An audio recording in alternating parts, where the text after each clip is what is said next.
야, 배우자를 위해서 지금부터 기도해야 된다. 그러면서 내가 아는 어떤 분이 10년, 20년 동안 배우자를 위해서 기도했는데 키, 몸무게, 그다음에 성격, 직장, 심지어 발 사이즈까지 다 기도했는데 제가 해보니까 우리가 반복적으로 지나치게 똑같은 기도를 가지고 기도하는 건 하나님을 신뢰하지 못하는 걸 수도 있어요.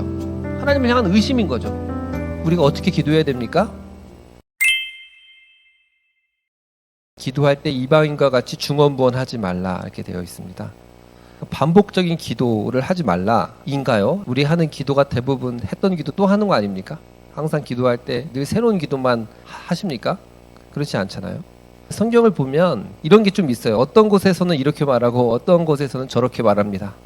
어떨 때는 좀 인간의 자유가 있는 것처럼 그러면서 야, 선택을 해야 된다, 행동을 해야 된다, 그러면서 인간의 어떤 행동을 촉구하는 본문들이 있고, 또 어떨 때는 야, 모든 것이 하나님의 뜻대로 되는 거야, 또 이렇게 말하기도 합니다. 그러니까 사람들이 헷갈려 하는 것입니다. 성경은 분명히 헷갈리는 부분이 있습니다. 그러나 여러분, 성경이 이상한 게 아니라 우리의 지혜가 부족하기 때문입니다. 오늘 말씀도 그 중에 하나예요. 우리 지지난주 말씀 보면요, 누가복음 11장 이야기하면서 너희가 벗됨으로 인하여 주지 않을지라도 그 강청함으로 인하여 주리라. 이 강청함이 뻔뻔하게 구하다 이런 뜻이잖아요. 그래서 반복적으로 뻔뻔하게 담대하게 구하라는 겁니다. 그 본문에서 분명 그렇게 나와요. 새벽에 떡 달라고 하니까 강청함을 보고 그 요구를 들어주는 것처럼 너희도 열심히 구하라라고 분명히 말했어요. 근데 또 오늘 본문에서는 이방인과 같이 중언부언하지 말라라고 이야기하고 있습니다. 중언부언하지 말라. 일단 중언부언이 무슨 뜻인지 알아야겠죠? 이 중언부언하다, 헬라어를 찾아보니까 바톨로게오라는 단어를 쓰고 있는데요. 약간 주문을 외우다 이런 뜻을 가지고 있습니다. 이 바토스는 찔레, 로고스는 말씀이죠. 예. 근데 같이 쓰여져 가지고 주문을 외우는 것처럼 하는 것을 중언부언하다입니다. 그러니까 이방인들의 기도의 특징은 뭐냐면 중언부언, 주문을 외우듯이 했다라는 것입니다. 여러분, 이방인들의 기도, 다른 종교의 그 기도의 특징이 뭡니까? 다 이렇게 주문처럼 기도합니다. 주문을 외우듯이 기도하는 거죠. 불교 보면 뭐라고 기도하죠? 나무 아비타불 관세음 보살 이렇게 되어 있어요. 또 증산도를 보면요, 훔치 태을천 상원군 훔치래야 도래 뭐 훔리 뭐 하고 싶지도 않네요. 어쨌든 이런 거를 반복하면서 기도한대요. 남묘 호렌 개교, 하여튼 뜻이 굉장히 복잡해요. 이거 뭐 설명할 이유도 없고요. 천주교도 제가 알아보니까요, 이런 반복하는 기도, 주문처럼 외우는 기도들이 있습니다. 이런 대부분 종교들은요, 이런 기도를 주문처럼 해요. 주문처럼. 그래서 그 문장대로 기도하면 기적이 일어나고 그 주문 자체에 능력이 있다라고 막 말을 하는 거예요. 성경에도 그런 케이스가 나오잖아요. 바알과 아세라를 섬겼던 850명의 선지자들이 엘리야하고 대결하잖아요. 그들은 어떻게 기도했습니까? 주문처럼 기도했어요. 반복적으로 엄청나게 기도하면서 이 제단에 불을 내려달라고 엄청나게 기도했어요. 근데 엘리야는 어떻게 기도하죠? 그냥 하늘에 불을 내려 주옵소서. 저들이 주가 하나님이 되심을 알게 하여 주옵소서. 그러니까 바로 그 자리에서 하늘에서 불이 내려지지 않습니까? 그러니까 이방인들은요, 이방인들의 기도의 특징은 말을 많이 하여야 들으실 줄 생각하는지라. 그들은 자기가 기도해서 응답받는 조건이 자기 열심에 달려 있다라고 생각을 하는 겁니다. 자기가 열심히 기도하면 된다는 거예요. 자기가 열심히 기도하면. 여러분, 지성이면 감천이다, 이런 말 들어보셨죠? 지성이면 감천이다. 제가 인터넷에서 쳐보니까 이 불교식 용어더라고요. 정성을 다하면 하늘이 감동한다, 스스로 돕는 자를 하늘이 돕는다, 이런 뜻 아닙니까? 그러면서 우리 고대부터 지금까지 이 지성이면 감천이다라는 이 본성, 인간의 DNA에 있어요. 그래서 옛날에 우리 선조들도 기도할 때 어떻게 했습니까? 컵에 물 떠놓고 새벽에 비나이다 비나이다 천지신명께 비나이다, 우리 아들 이번에 장원 급제하게 해주세요, 이렇게 기도했다는 거예요. 그러니까 여러분, 진짜 중요한 게 뭐냐면 지금 이방인들의 기도의 특징은 내가 기도 응답을 받느냐 받지 않느냐는 뭐에 달려 있어요? 내가 얼마나 열심히 하느냐에만 달려 있다, 이렇게 생각을 하는 거예요. 근데 아니라는 거예요. 근데 우리가 자칫 잘못 가르치면 그렇게 할 수도 있습니다. 그렇게 오해할 수도 있어요. 병원에 두 사람이 입원을 했습니다. 똑같이 이제 암이 한 3기, 4기 이래요. 두 분 다 신앙이 좋고요. 또 가족들도 신앙이 좋고 다 그를 위해서 기도해 줍니다. A 권사님을 위해서도 기도하고 B 권사님을 위해서도 기도합니다. 그런데 똑같이 기도했는데 A 권사님은 소천하시고 B 권사님 회복됐어요. 그러면 A 권사님은 소천하신 이유가 기도를 열심히 안 해서 그런 걸까요? 저번보다 기도가 1% 부족해. 그래서 A는 돌아가시고 B는 살으신 걸까요? 선생님 어떻게 생각하세요? 그렇지 않죠. 그렇지 않습니다. 그런데 그렇게 생각하는 사람들이 굉장히 많아요. 불교식 지성이면 감천이다. 이런 식의 기도를 생각하고 있는 것입니다. 여러분 이거는요 그냥 하나님의 뜻과 섭리에 의한 거예요. 여러분 조윤기 목사님이 쓴 책 중에서 4차원의 영성이라는 책이 있어요. 그 책을 보면요 저도 그 책을 재밌게 읽었어요. 이렇게 기도하면 된다고? 그러면 너무 재밌더라고요. 그 책에서 나오는 게 뭐냐면은 왜 기도 응답이 안 되냐? 구체적으로 기도하지 않아서 기도 응답이 안 된다 이렇게 말하는 거예요. 그러면서 자기가 한 사례를 얘기하는데 어떤 사람이 기도를 했대요. 자전거 사주세요. 자전거 사주세요. 근데 기도를 했는데 하나님이 안 사주시더래요. 기도 응답이 안 되는 거예요. 그래서 그렇게 기도하면 안 되고 구체적으로 파란색 자전거 몇 단 그리고 메이커 이런 자전거를 디테일하게 삼천리 구체적으로 기도해라. 그럼 반드시 응답된다. 그리고 그렇게 구체적으로 기도했더니 응답이 되었대요. 그러면서 그 4차원의 영성이라는 책을 보면 기도를 구체적으로 섬세하게 하지 않아서 기도 응답을 받지 못한 거다 말을 해요. 제가 이 책을 보고 나서 그때 간절한 기도 제목이 있어가지고 얼마나 구체적으로 기도했는지 몰라요. 근데 안 되더라고요. 안 돼. 저는 그런 기도에 대해서 잘못된 생각이 굉장히 많고 그 중에 하나가 뭔지 아세요? 배우자의 기도 이런 거죠. 제가 중고등부 때도 저를 가르쳤던 한 분이 그렇게 말했어요. 야, 배우자를 위해서 지금부터 기도해야 된다. 그러면서 내가 아는 어떤 분이 10년, 20년 동안 배우자를 위해서 기도했는데 키, 몸무게, 그다음에 성격, 직장, 심지어 뭐 발 사이즈까지 다 기도했는데 50가지인가 적어놓고 기도했는데 다 응답됐다. 그러니까 너희도 그렇게 기도하라. 그렇게 많이 이야기를 하시더라고요. 청소년들이 그거 듣고 막 흥분해가지고 열심히 기도했거든요. 근데 아직까지 결혼 못한 사람들이 엄청나게 많아요. 그게 맞아요? 그게 맞습니까? 자기가 원하는 기준을 30개, 40개, 50개 딱 적어놓고 그대로 기도해라. 물론 기도해도 돼요. 근데 문제는 뭐냐면 그것 때문에 오히려 기도응답 못 받을 수도 있어요. 왜냐면 하나님 보내주셨는데 이건 37번이랑 안 맞는데 발 사이즈가 내가 240 기도했는데 250이네? 그럴 수도 있는 거예요. 제가 해보니까 그게 아니에요. 성경적이지도 않아요. 여러분 기도 응답에서 중요한 건 뭐냐면 왜 기도가 응답되는 겁니까? 기도 응답의 진짜 원천적인 이유는 뭐예요? 내 열심입니까? 아니면 예수 그리스도의 이름입니까? 맞아요. 예수 그리스도의 이름인 줄 믿습니다. 여러분 이거를 정확하게 알아야 돼요.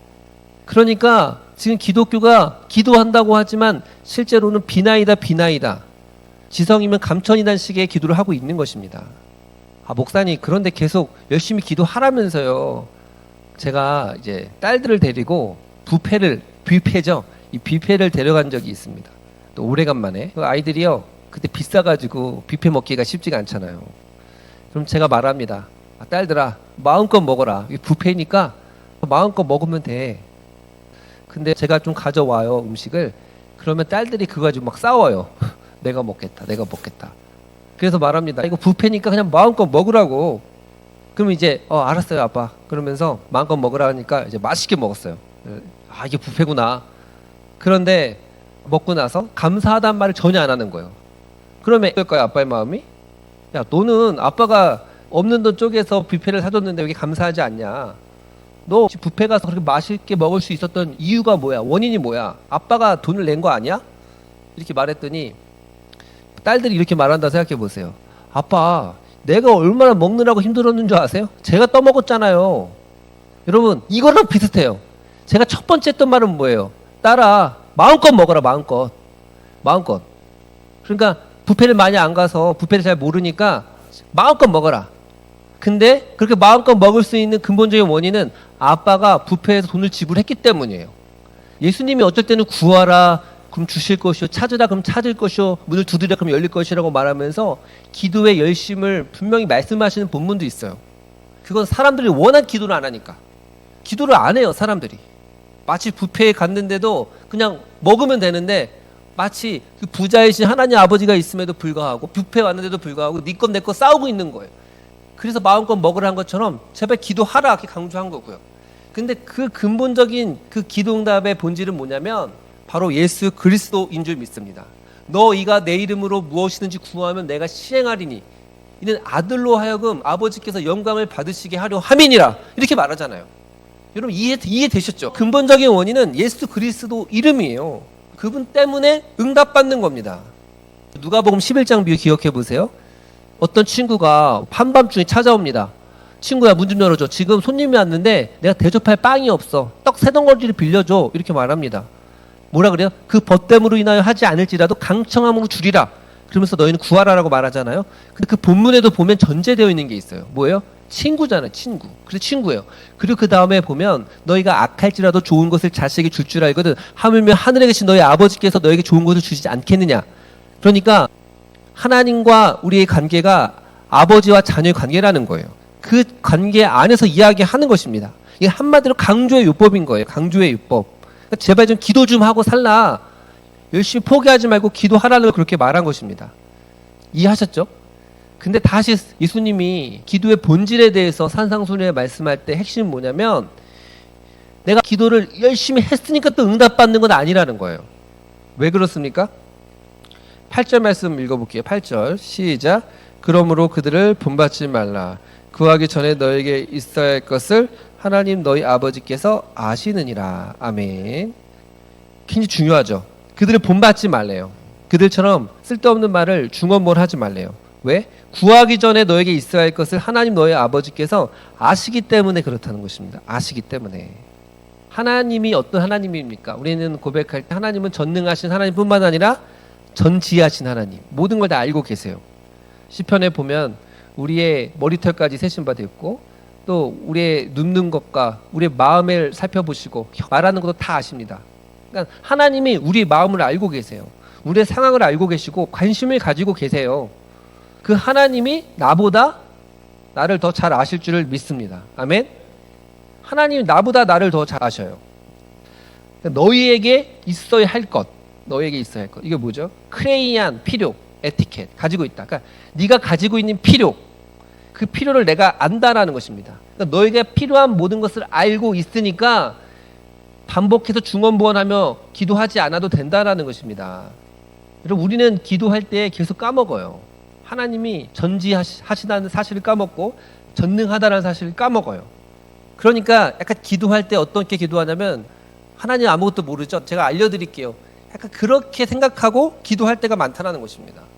그런데 예수님 말씀하는 건 이미 다 알고 있다라는 거예요. 하나님이 우리 집사님이 필요한 거, 우리 성도님이 필요한 모든 것을 미리 알고 계신다는 거죠. 미리 다 알고 계셔요. 차가 필요하다는 거를 알고 있다라는 거예요. 아, 우리 아들이 직장이 필요하겠구나. 그러면요 직장을 주십니다. 친구가 필요하구나. 그럼 친구를 주시고요. 아, 지금 마음이 너무 교만해졌네. 좀 고통이 필요하네. 그러면요 겸손하게 하시려고 고난을 주십니다. 그리고 하나님이 뭐까지 생각하고 주시는 줄 아세요? 품위 유지비까지 생각해서 주십니다. 아멘? 많은 사람들이 하나님을 오해하고 있어요. 아, 커피 한 잔 할 수 있을 여유 필요하잖아요. 하나님이 그것까지 계산해서 주실 줄 믿습니다. 근데 많은 사람들이 하나님은 아니래요. 하나님을 쪼잔한 하나님으로 생각을 하고 있어요. 그래서 주더라도 딱 필요한 거, 의식주만 줄 거라 생각을 합니다. 그렇지 않습니다. 하나님이 필요한 것, 하나님은 품위 유지비까지 생각하고 주신다니까요. 여러분 이걸 믿어야 돼요. 여러분 근데 보십시오. 여기서 너희에게 있어야 할 것. 근데 내가 생각할 때는 필요해. 근데 하나님이 볼 때는 필요하지 않아. 그럼 그거 줄 거야 안 줄까요? 그건 안 주십니다. 안 주시죠. 안 주시는 응답을 하는 거예요. 기도응답이 안 되는 게 아니라. 왜냐면 아직 필요하지 않는데 그거 있으면 더 안 좋거든요. 그래서 에베소에서 말씀하고 있는 게 뭐냐면 너희가 구하거나 생각하는 것보다 더욱 넘치게 하실 계획에. 우리가 구하지 않아도요 뭔가 주시잖아요. 그러면 하나님이 주신 거예요. 정말 때가 되면 그 때에 맞게 하나님이 하나, 둘, 셋, 넷. 필요하면 다 주신다니까요. 다 주십니다. 그래서 우리의 이런 생각들, 내가 열심히 기도하지 않으면 하나님이 내 필요한 거 안 주실 거야. 이게 동기부여는 될 수 있겠지만 원칙적으로 말하면 틀려요. 하나님이 주십니다. 하나님 그래도 주셔요. 여러분, 배우자 기도도 마찬가지죠. 내가 배우자를 위해서 열심히 기도하지 않아. 그러면 하나님이 좋은 배우자 안 주실까요? 주십니다. 때가 되면 주셔요. 저도 배우자를 위한 기도 그렇게 열심히 했냐? 그렇게 열심히는 안 했어요. 생각나면 하고. 근데 좋은 배우자를 주신다니까요. 핵심은 뭐냐? 하나님이 우리의 필요를 미리 다 아세요. 그리고 때가 되면 그냥 주세요. 그러니까 그거를 좀 알고 기도하라는 거예요. 알고 기도해라. 많은 사람들이 기도할 때 하나님에 대한 지식이 없어요. 바른 지식이 없이. 이방인들의 기도가 그건 거예요. 달라 기도 내용에만 집중하지만 기도의 대상이신 하나님께 집중하지 않아요. 그래서 중언부언, 말을 많이 하여야만 듣는다고 생각하는 거예요. 근데 예수님은 말을 많이 하여 그 기도의 내용보다 기도를 들으시는 하나님이 어떤 분인지를 알고 기도하는 게 더 중요하다. 바로 이 말인 줄 믿습니다. 아멘. 그러면 반복적인 기도 해도 돼요? 안 해도 돼요? 해도 됩니다. 왜냐하면 예수님도 겟세마네에서 기도하셨어요. 동일한 말씀으로 기도했다고 표현하고 있죠. 바울도 육체의 가시를 없애달라고 3번이나 기도했다고 하잖아요. 그러니까 무슨 말입니까? 그 말은 하나님에 대한 바른 지식이 없이 기도하지 말라는 거고요. 또 의심하면서, 의심 왜 합니까? 하나님에 대한 바른 지식이 없으니까 의심하잖아요. 하나님 누구인지 모르니까, 하나님이 전지하신 하나님인 걸 모르니까 의심하니까 계속 반복적으로 구하는 겁니다. 그래서 여러분 잘 생각해 보세요. 반복적으로 구할 때 의심이 없어가지고 그럴 수도 있어요. 막 의심이 되니까, 하나님 못 믿으니까. 예수님 말하는 건 그렇게 하지 말라라는 거예요. 예를 들어서 우리 딸이 이제 중학생 됐어요. 아빠 교복 사주세요. 알았어, 교복 사줄게. 또 1시간 있다가 아빠 교복 사주세요. 다음 날에도 교복 사주세요. 다음 날에도 교복 사주세요. 그럼 아빠가 화가 나가 꿀밤을 한 대 때리겠죠. 그쵸? 너 나 못 믿냐? 나를 좀 믿어. 알아서 사줄게. 아니, 아빠 깜빡할까 봐요. 아니, 깜빡하지 않을게. 여러분, 하나님이 깜빡하는 분입니까? 하나님은 그런 분이 아니시라는 겁니다. 그러니까 우리가 너무 반복적으로 지나치게 똑같은 기도를 가지고 기도하는 건 하나님을 신뢰하지 못하는 걸 수도 있어요. 하나님을 향한 의심인 거죠. 또 하나 중요한 게 뭐냐면, 그러면 우리가 어떻게 기도해야 됩니까? 먼저 그의 나라와 의를 구하는 거, 그게 중요한 거예요. 바른 지식, 하나님의 나라를 위해 기도하면요 되는 거예요. 그 다음 말씀 무슨 말씀이에요? 주기도문이 나오죠. 하늘에 계신 우리 아버지요, 이름이 거룩히 여김을 받으시오며 나라에 임하옵시며 뜻이 하늘에서 이루어진 것 같이 땅에서도 이루어지옵소서. 그 다음 우리에게 일용할 양식을 주옵시고, 이렇게 나오잖아요. 그러면서 기도의 모범이신 주기도문을 얘기하죠. 근데 여러분 봐보세요. 재밌는 게 이 주기도문을 이렇게 기도하라고 주셨잖아요. 그런데 지금 한국교회에서 가장 많은 주문이 된 게 뭐예요? 주기도문이에요. 주기도문이 주문이 됐어요. 뭔 의미도 모르고 그냥 주기도문을 달달달 하거든요. 그래서 나중에 주기도문도 공부해야 되는데, 중요한 건 뭐냐면 주문처럼 하면 안 됩니다. 주문처럼 하지 말라라고 가르쳐준 게 주기도문인데 그걸 주문처럼 하는 거예요. 주기도문의 핵심이 뭐냐면 뭐예요? 하늘에 계신 우리 아버지요, 이름이 거룩히 여김을 받으시옵소서. 하늘의 뜻, 하나님의 나라, 먼저 그의 나라와 그의 의를 구하는 줄 믿습니다. 아멘? 이게 핵심이에요. 그러니까 하늘에 계신 우리 아버지 이름이 거룩히 여김을 받으시오며 나라가 임하옵시며 이건 없이 맨날 일용할 양식만, 자기 필요만 그냥 계속 기도하지 말라는 거예요. 먼저 뭘 위해 기도해라? 하나님의 통치, 하나님의 나라를 구하는 것인 줄 믿습니다. 이 너무나 중요한 거예요. 정말로 그래요. 진짜 신기하다니까요. 우리 아내도 여기 있지만 배우자를 위한 기도 생각해 볼까요? 제가 배우자를 위한 기도 그렇게 많이 안 했습니다. 목사님, 저는 배우자 기도 맨날 기도했는데 기도 응답이 안 됐어요. 어떻게 그런 거죠? 저는 어떻게 기도했냐? 제가 예수님 깊이 만나고 하나님이 사용하시는 귀한 종이 되게 하여 주옵소서. 정말 귀 쓰임 받는 종 되게 해 주시옵소서. 세상을 변화시키는 종이 되게 하여 주옵소서. 그 기도 안에 뭐가 포함되어 있어요? 목사가 되려면 반드시 뭐가 필요해요? 목사 안수 받아야 되잖아요. 근데 목사 안수 받으려면 결혼을 해야 목사 안수 줍니다. 그 기도 안에 포함이 되어 있는 거잖아요. 그렇죠? 그러니까 맨날 배우자 주세요 하지 말고, 그것만 반복해서 하지 말고 더 심오한, 이거보다 상위 개념, 하나님을 기쁘시게 하는 그 하나님의 나라와 그 일을 구하면요, 그 안에 그 기도가 포함되어 있고 너의 필요를 아시는 하나님, 너에게 있어야 할 것을 아시는 하나님께서 그에 딸린 것들도 알아서 다 주시는 줄 믿습니다. 아멘. 이게 기도의 원리인 거예요. 기도의 원리. 그러니까 맨날 성도님들이 우리 자녀 서울대 가게 해주세요, 뭐 우리 자녀 잘 되게 해주세요, 좋은 남편 좋은 아내 만나게 해주세요, 반복적으로 맨날 기도하는 거 보세요. 여러분, 그렇게 기도하면 하나님이 뭐라고 하냐면 그냥 적당히 해, 그거 한 번만 알았어 그런다니까요. 먼저 하나님의 나라와 그의 의를 구하라는 거예요. 여러분, 그렇게 기도해가지고 응답되면 뭐 할 건데요? 세상 성공하게 해주세요, 성공하면 뭐 하냐고요? 하나님 떠나는데요. 교만해져서 하나님 신뢰하지 않는데요. 하나님 의지하지 않는데요. 저는 이제 까를리스 오르티즈라고 하는 아르헨티나 목사님 중에 굉장히 유명하신 분이 계시거든요. 그분이 이 기도라는 책을 제가 어저께 봤는데 정말 소름 돋더라고요. 근데 그분은 자기 생각을 말하는데, 물론 기도에 대해서 다양한 의견이 있다. 근데 나는 이렇게 말한다. 절대 반복적으로 기도하지 말라. 이렇게 얘기하시더라고요. 반복적으로 기도하지 말라. 그건 하나님을 향한 신뢰하지 못하는 거다. 제가 그 말을 가만히 생각해 보니까 진짜 일리가 있더라고요. 하나님을 정말 신뢰한다면요, 반드시 하나님이 내가 열심과 상관없이 그 기도에 응답하세요. 오히려 하나님을 전적으로 신뢰하면요, 우리 기도가 계속 자기 그거에 매여 있지 않고요, 더 많은 기도 제목을 가지고 기도하게 되는 거예요. 지금 기도할 제목들이 사실 얼마나 많냐는 거예요. 근데 너희가 필요할 것, 있어야 할 것만 가지고 기도한다는 거예요. 그거는 내가 책임질 테니까 너는 먼저 그의 나라와 의를 구하라는 거예요. 나머지는 다 내가 알아주신다고 약속하신 줄 믿습니다. 아멘. 근데 저는 이 말씀을 보면서 이 중언부언하는 거, 이 잘못하면 믿음이 없어서 그런 걸 수 있겠구나. 여러분, 자신의 기도 제목 있잖아요. 기도하세요. 기도 또 안 해도 돼요. 새로운 기도 해보세요. 새로운 기도. 목사님, 그럼 정말 반복적인 기도 진짜 하면 안 됩니까? 또 그 말 아니라니까요. 해도 돼요. 근데 안 해도 돼요. 반복적으로 기도 안 해도 응답됩니다. 하나님의 뜻이면. 그래도 반복적인 기도에 효과가 있어요. 뭐가 있냐? 내가 기도했다라는 사실을 기억해요. 그렇지 않으면 내가 기도한 것도 까먹어요. 내가 기도한 사실도 까먹어서 기도가 응답된 줄도 몰라요. 그래서 반복적인 기도를 하면 기도가 진짜 응답됐다라는 확신을 가질 수 있는 건 있어요. 그렇죠?